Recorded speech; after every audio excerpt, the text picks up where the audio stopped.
First bite. Sarap. Sabi. Solid talaga. Yung ating gulay kung tama yung lambot. Bagoong. Kain tayo.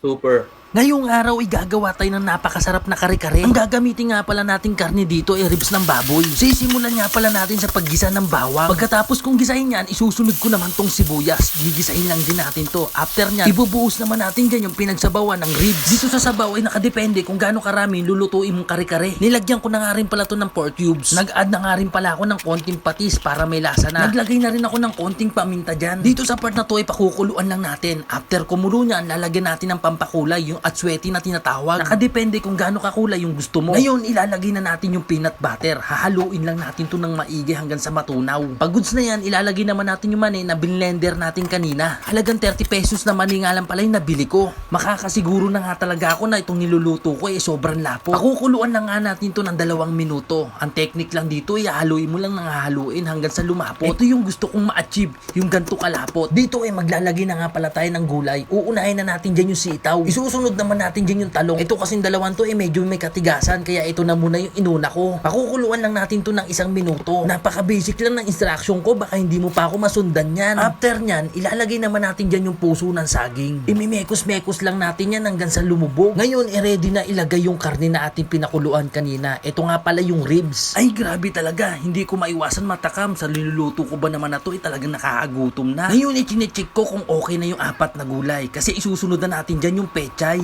Kung bakit ko nga pala hinuli yung pechay, kasi ito yung mabilis maluto. Dito sa part na to ay kailangan natin halu-haluin yan. Dapat mailubog yung pechay bago natin takpan yan. At kung umabot ka sa gitna ng video ko na to, baka pwede mo naman sabihin kung tagasang ka para alam ko kung saan umabot tong video ko na to. Makalipas ang ilang minuto, okay na to. Tingnan mo naman kung gaano kasarap yan. Talagang mapaparami na naman yung kain ko neto. Ay inang, sobrang lapot. O siya, di ko na patatagalin to. Tara, plating tayo.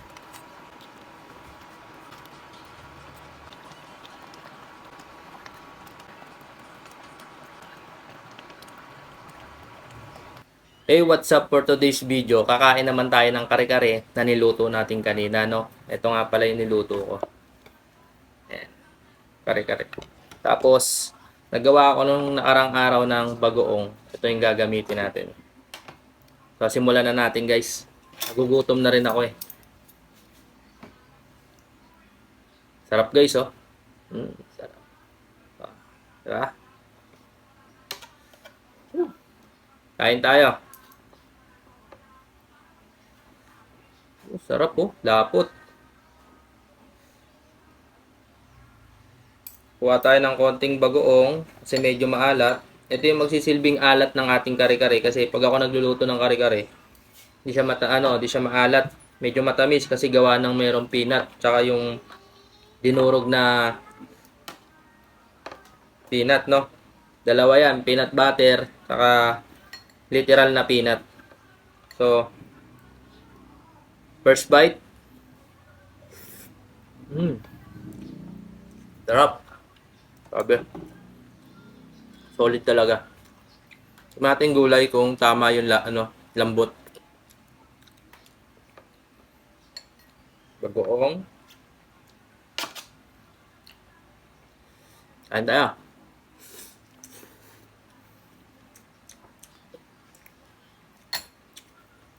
Super. May favorite taba. Atin ang sabaw yan. Kunting bagoong. Ada. Yung ibang version na ito, guys, bali ang ginagawa nila sa kare-kare, sinasama na nila yung bagoong para din daw sila maglalagay ng bagoong sa kanin. Yung iba nilalagay na sa mismong kare-kare. Kaya kung makakakain kayo sa iba, medyo maalat na. Ang literal na kare-kare kasi medyo matabang talaga.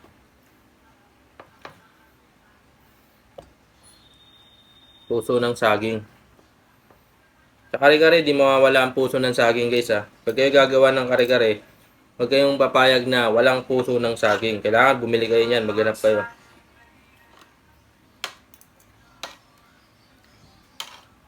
Tikman natin. Kain. Mm. Mm. Mm. Sarap.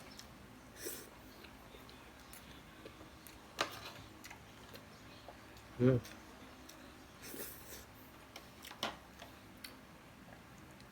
Tubig tayo, nakakawahi rin.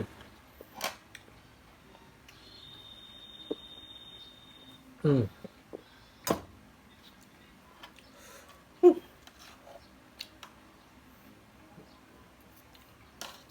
Itong ginamit kong karne ng baboy, ribs, malapit sa puwetan. Yung kasi yung part na gusto ko.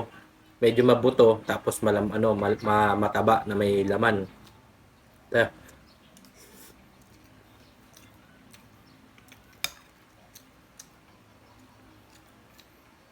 alam nyo guys, itong kare-kare, isa to sa favorite kong lutuin kasi favorite ko rin kainin to.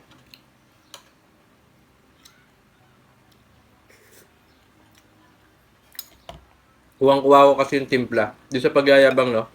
Pag natikman nyo itong luto ko, masabi nyo na perfect. Hmm.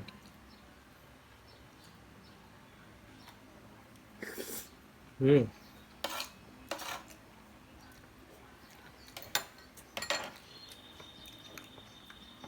Hanggang dito na lang guys. Tapusin natin itong video na to dito. So hanggang sa muli. Peace out.